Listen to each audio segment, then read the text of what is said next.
Okay, so in this video, we're going to demonstrate spinal immobilization of a supine patient. If you guys recall, supine means laying face up, which we have our mannequin right here, face up.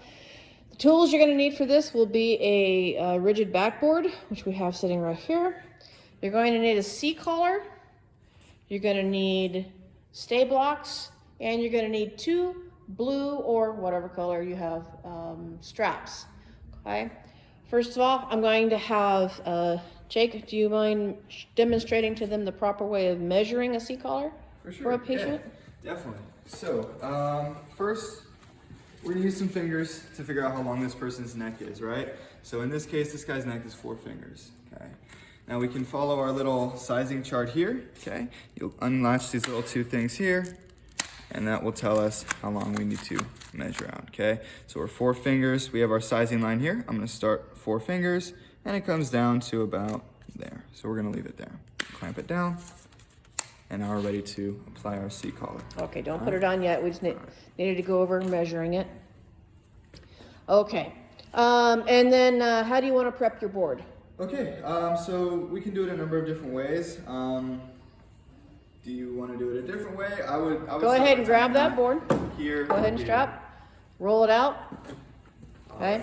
Cool. Let's prep it my way, since I guess technically I'm the instructor, right? Okay. Okay. I guess so.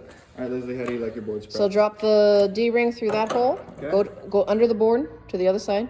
Okay. No. Under the board. Yep, under the board. Pull it out, and it's prepped. All right, cool. So that's prepped. That's prepped, okay? That's the extent of the prepping of the board, guys. Now, again, you guys will have different ways and techniques of prepping your boards. You will work with people who do things completely different than how you're going to learn it here. They will look at you like you're doing it completely different than they learned it wherever they came from. Keep in mind, anything goes as long as it is safe, effective, and gets the job done. Okay, so I'm going to stop this particular section of the video, and we're going to pick it up from where the skill actually starts. Okay. All right, guys, so this is the actual skill sheet. You have this in your packet. We're going to be reading this off. Again, we're going to just verbalize our gloves. We don't need to waste gloves, valuable PPEs right now in this day and age. We don't need to waste our gloves for skills. Okay, guys, so we have introduced you to all the components. We switched out the board here. Some of you may have caught that little change. We have our patient on the ground laying face up. Aaron and Jacob have come in and found this patient. He's been assessed by a medic. This is not an assessment skill. This is just an isolated skills exam. So they have been directed to place this patient on the board. So Aaron is going to hold manual stabilization of the head and the neck. Manual stabilization just means placing the C-collar, placing the patient in manual stabilization, not the C-collar yet, okay? Jake's going to check PMSEs in all extremities. We're going to assume that this patient has arms and legs. So we're going to check the radial pulse and cap refill on both arms. We're going to check the pedal pulse and cap refill on both feet. If the patient can follow commands, we would ask them to wiggle their feet, wiggle their toe, and ask them what toe we're touching, okay, to verify pulse, motor, sensory, and capillary refill. Once that has been done, we're going to apply an appropriately sized extrication collar. You already learned how to size that. So that's going to be placed underneath the patient's head and neck without moving the patient's body. We're trying to protect that cervical spine. Erin's going to get her hands out of the way while Jake puts that on. And Erin's going to take back over C-spine. Just because there's a collar in place does not mean that we can let go of this head or neck ever. Okay? Keep in mind during the next process, Erin is in control of this. Okay? Everything goes on the headman's count. Okay? So on Erin's count, Jake's going to roll the patient over towards him in a log roll fashion. Okay? 1, 2, 3. Roll the patient. While we have the patient up, we can visualize the posterior surface of the body for any injuries or problems that we might find there. And we're going to push this board up close. You're going to lose that strap. Grab that D-ring there. There you go. We're going to push the board up underneath the patient's body. This works better with a larger team. And then we're going to direct movement of the patient onto the board. 1, 2, 3. Okay. Now you'll notice that the patient is not fully on the board. The way we're going to accomplish that will be what we call a Z-track motion. So Jake and Aaron will work together, move the patient in a downward fashion. Okay. And then we'll move the patient on Aaron's count in an upward fashion. 1, 2, 3. So that the patient is now more centered into the board. Okay. And so these videos don't get too long, I'm going to pause it right here and start again with the application of the straps. Okay, so we have our patient on the board now. Aaron is still holding C-spine. Our patient is appropriately positioned on the board. Jake is ready to go ahead and start the application of the upper straps. So go ahead, Jake. All right, so we already have our straps prepped. We're gonna come straight across to the hip and into the first hole we can find closest to the hip. We're going to go as close to the Bring pelvis straight. structure as we can and use that as a surface to secure this patient to the board. Get those twists out. Make sure. Yep, keep all the twist out. Try to keep your straps straight and flat. All right, we're gonna come across the hips into the directly opposite hole. Same hole on each side. And pull all the way through. And then we're coming back up across toward D-rings. We're gonna go through both. And back through just one.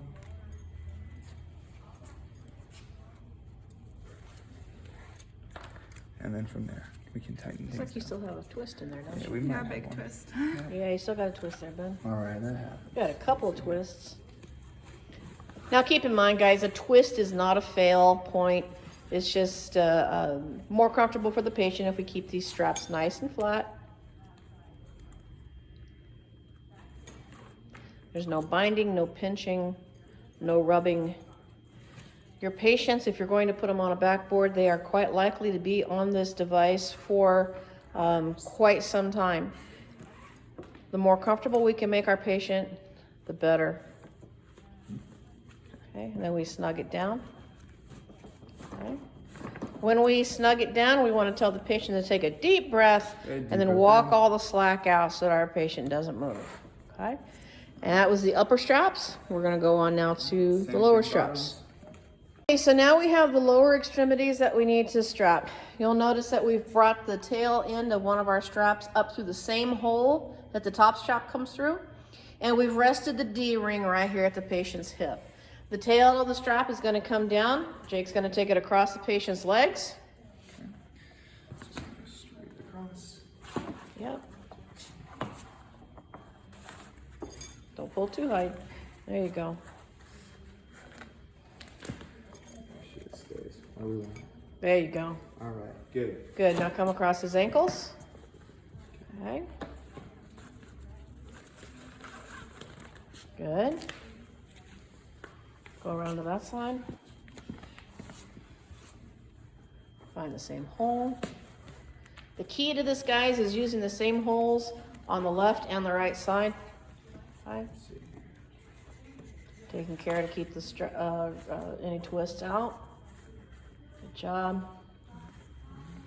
Bring that strap. We're going to catch both D-rings and then out the single D-ring. And then the single.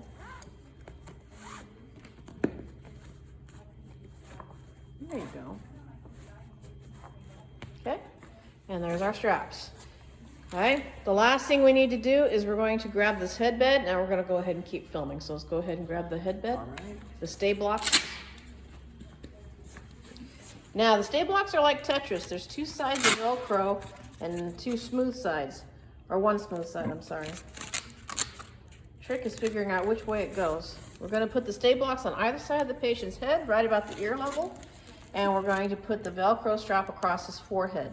At this point, Aaron can let go. Patient is now stabilized to this. Now there is an additional component that you guys will see out in the field that we no longer have available to us because it's a one-time use. And that is a adhesive strap, very similar to duct tape. It'll adhere to one side of the board, go across underneath the patient's chin, not touching their skin at all, and it will adhere to the other side of the board, which will prevent the patient's head from raising up and down, okay? We don't have that component anymore. As I said, it's a one and done type of equipment. So we have this patient now is fully secured to the backboard. And Jake, what do we do now that we have applied this patient to the board completely? Right. We repeat our PMSCs. So we're going to check once again, pulse, motor, sensory, cap refill on all 4 extremities to make sure that we did not place the straps too tight or that something that we have done has not affected the patient's circulation. If we have lost circulation to the lower extremities for whatever reason, we are going to reevaluate our straps and make sure that they are not too tight and they are not causing the problem, okay? If we have good pulse, motor, sensory, cap refill on our patient, we're ready to go. So good job. Well done, guys.